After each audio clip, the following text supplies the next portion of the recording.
मागच्या भागात आपण पहिली 3 आव्हानं पाहिली। यातलं चौथं आव्हान आहे ते म्हणजे बायर कडून पैसे येत नाहीत किंवा बुडवले जातात ही भीती।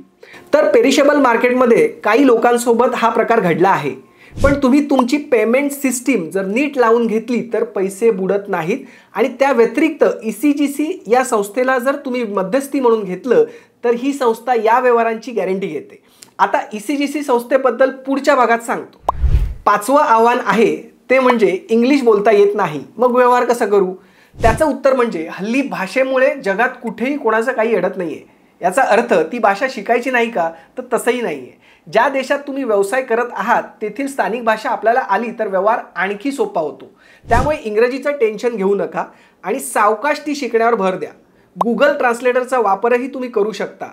व्यवहार करताना जे विषय वारंवार येतात ते इंग्रजीत बोलण्याचा सराव करणं, अशा गोष्टी करता येतात।